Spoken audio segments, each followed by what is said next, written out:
Oh, sorry, I can't hold it from the stick. I've got it from the stick.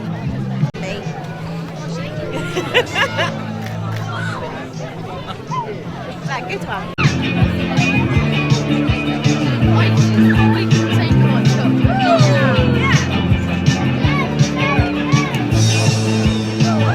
Oh, you have?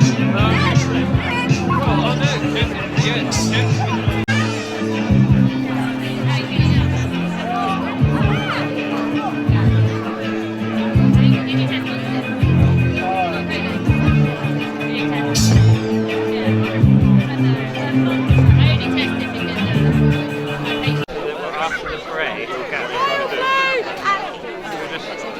Our theme is woodland. We aim to leave in about 10 minutes, and of course there are no naked flames. Press. Wants to see yours.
I'm quite nervous about switching. I've got hold of him with my forearm. Yeah. Don't let go of the tree! I've got to go sideways. Just keep quiet. So bear with us, we're just about to leave. It's completely just chopped. Just like a shot, no matter where we are in the tune. Well, if you look smart. Absolutely, that's fine. We can do that. I was being deadly serious. I know. I don't. No, You don't like your string instruments, don't you? No. Hey!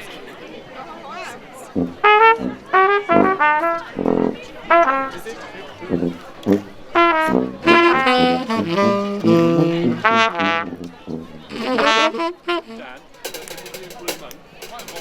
Sorry. Much better looking.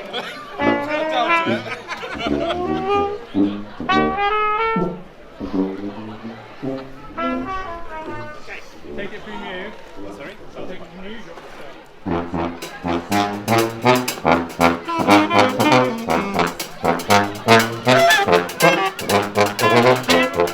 it.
I did see the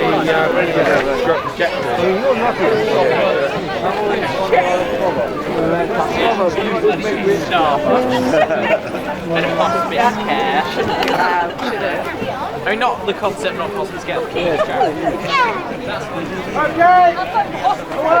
'Cause Yeah, we had a lovely day and then we got back. Give him a 12, Flo. 12, Flo, 12.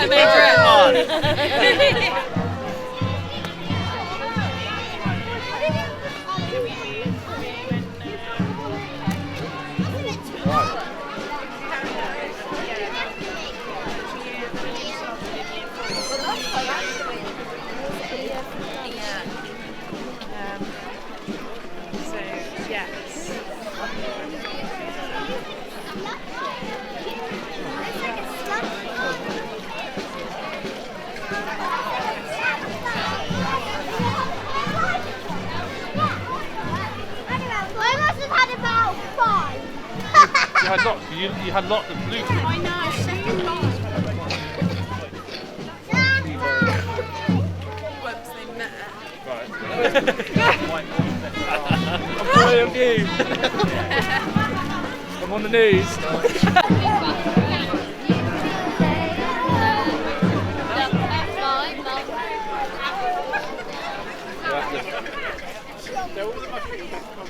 Hey, should we raise up to maximum height again?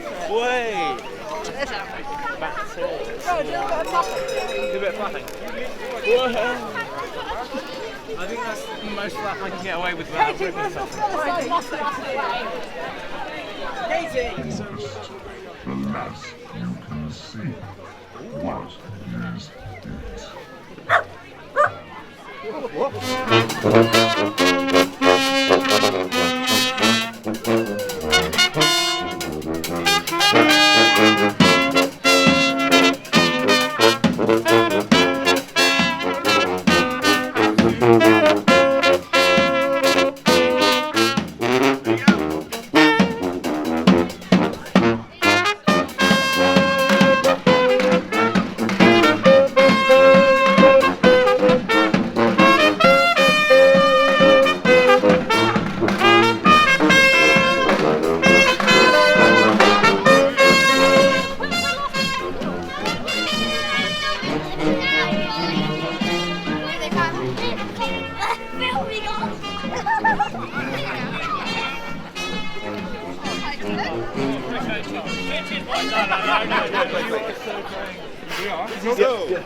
Now what?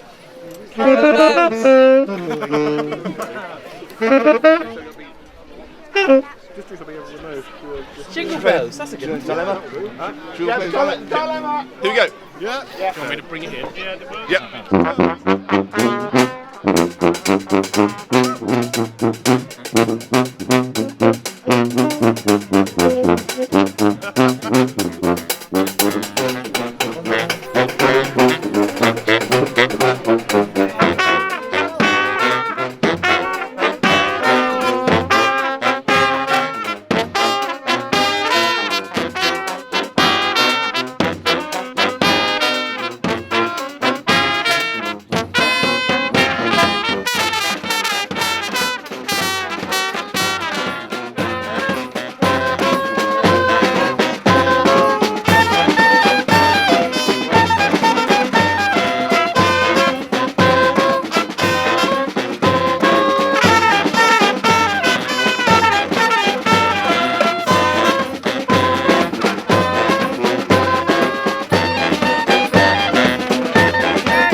Just remember that you're standing on a planet that's evolving and revolving at 900 miles an hour.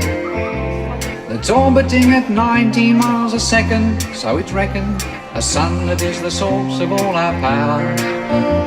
The sun and you and me and all the stars that we can see are moving at 1,000,000 miles a day in an outer spiral arm at 40,000 miles an hour of the galaxy we call the Milky Way.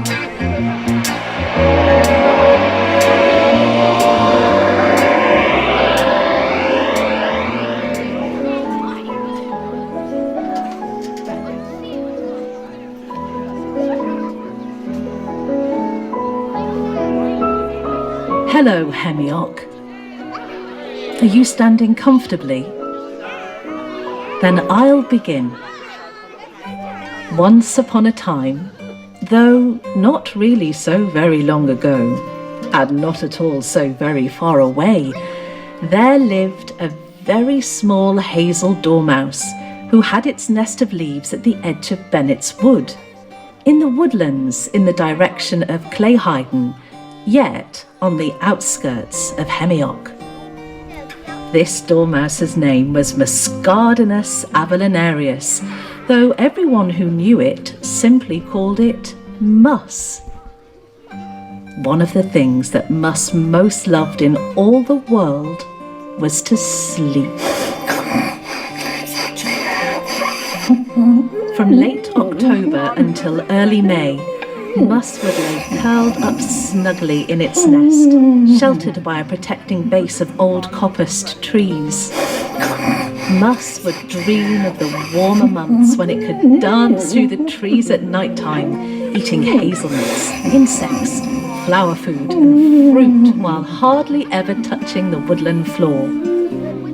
Mus knew that the feasting would allow for even more delicious sleep over winter or even in the summer, should that season prove to be too cold or too wet.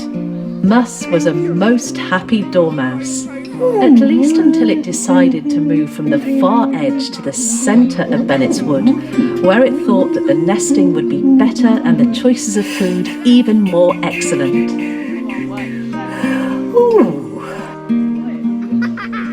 As Mus began settling into its new home, which was much better than the one it had before, and as it made ready to begin some hibernation, it heard the deep booming of a voice. Answer me this. There is something in the forest. The voice was asking curious questions, as if trying out the words to see how they sounded and what kind of sense they made. And under root. Unable to sleep due to the disturbance, Mus cautiously and uncharacteristically ventured out of its nest and made its way to the source of the voice. And Mus found something most unexpected, in that it was a massive, ancient oak tree that was doing the speaking. Mus clambered about in the boughs of the oak, squeaking with both delight and a little bit of fear of its newfound neighbour and potential new friend. Suddenly, as the mouse realised that the tree's tone had changed and that the tree was now directing the questions to Mus, it froze where it was on a branch, very like a miniature statue. The tree asked the dormouse, Who are you? Where have you come from? What are you doing in this part of the woods? And most importantly, now that you are here, what is your name? Your excitement and joy as you leapt through my branches captivated me. I want to know more about you. Yet Mus remained frozen on the spot, with the gentle quaking and shaking that often accompanies terror in small mammals when they think that they are in peril. The tree laughed heartily and stated, There is nothing to fear here, my little one. I am but a tree, yet I am the beacon tree of this woodland, a Quercus roba, an English oak. I've been here for centuries. I am charged with the caretaking of all that surrounds me, and my name is Morel. Please, little one, do not be frightened. Who might you be? As Morel had laughed and spoken, Mus had felt a warmth of contentment begin to spread from its very core and out to the tips of its furry coat and tail. It was a warmth that seemed to come to Mus from the tree itself. It was as if the memory of its time as a cuddled and coddled baby dormouse with its mother had come to life again. By the time that Morel had finished asking, Mus was bursting to share its answers to the questions that had been asked, and then did share them without hesitation, without seeming to pause for breath, and with a twinkle of love and admiration for the tree in its eye. I am just a little hazel dormouse who was born at the edge of the woods not so long ago and have been living there my entire life until now, when I decided to come to the centre of the woodland to see if there might be a better life here for me, and it seems that there certainly is the promise of a better life when I have found a friend like you so quickly. Oh, and my name is Mus. Once Mus had finished, Morel laughed again and said with a smile, Well, little Mus, I do think that it just may be that we could end up being very good friends. How much do you know about this woodland that we now share as a home. Mus paused, scratched its nose for a moment, looked down and then up, and then said, I suppose that I don't really know very much at all. I know my nest to sleep in. I know the trees that have fruit, nuts, and yummy bugs for me to feed on. I know when to duck and hide or freeze when something might want to eat me. And now, I know you, Morel, which feels like such a wonderful thing. Is there more that I should know? Well, yes. Here, Mus, is the gift. and as Morel seemed to begin to expand and reach outward towards the woodland with all of its limbs, roots and being, Mus again felt a warmth begin to grow from within as it began to sense every element within the woodland and understand the beauty of the connections of all of the parts. As Morel and Mus had begun to get to know each other more deeply, many other things had begun to appear simultaneously within the woodlands. There were new fairy rings of mushrooms from mycelial networks. Pixie shoes were appearing on the undersides of flowers. The trees and other flora were all having conversations. The fauna were flourishing and much, much more. The many, many parts making one interlinked whole. Morel then told Mus the story of a further particular enchantment. It was of the enchantment of their most special woodland where they dwelt. Over time, Morel had witnessed humans who had passed through the woodlands who did not seem able to comprehend the ever-present interconnectedness of nature. This ignorance of humans irked me, and I came upon the idea of a bargain that I could make with the pixies of Devon. When the pixies found wayfarers or unwary travellers near to or in the woods, they would lead them towards Morel, who would trap them within its roots. In exchange for the efforts of the pixies, they would always have a welcome refuge of safety in our woodland. Once entrapped, the humans would be challenged to answer a riddle given to them by Morel in order to obtain their freedom. Hidden in the answer to the riddles would be a way for the humans to be able to understand their part within the balance of nature. Those that solved the riddles would always leave the woodland with newfound respect for nature and the magic that was ever present in the woodland and in the wider world around them. As time went by, the friendship of Morel and Mus flourished, with stories shared of adventures and dreams that they had had. Mus witnessed the riddling of humans often, eventually joining in whenever and however a dormouse could do as a guide and an inspiration. The human capture, riddling and release became a tradition for many, many years, eventually becoming a legend among humans. Morel, Mus and the pixies had continued with their enchanted efforts until, despite their best efforts, a time came where humans had completely forgotten how to listen at all, and the many distractions of human life made them look away, unable to hear or see much of the natural world around them.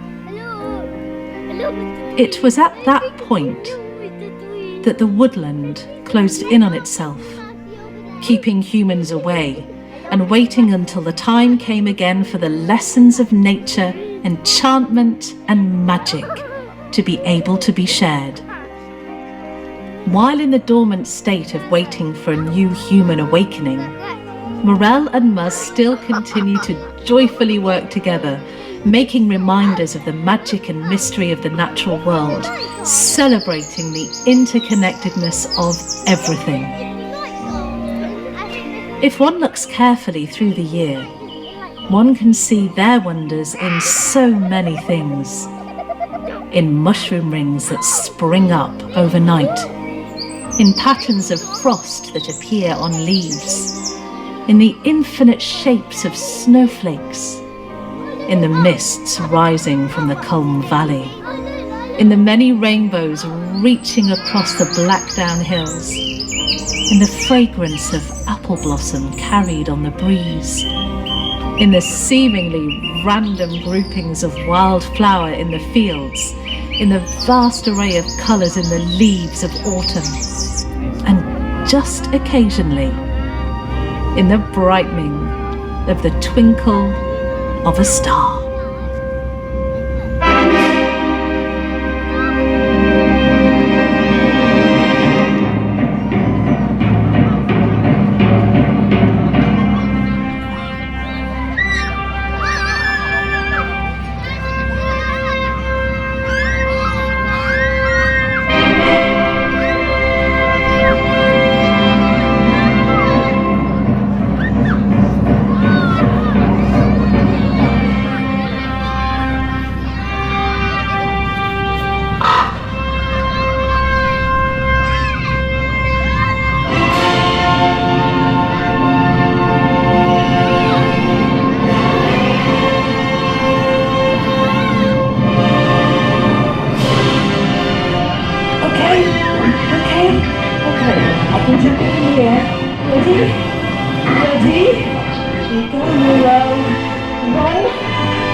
So the theme this year was woodlands, and we created a whole series of things, including a giant tree. We created mushrooms and smaller trees and oak leaves and acorns and so on and so forth.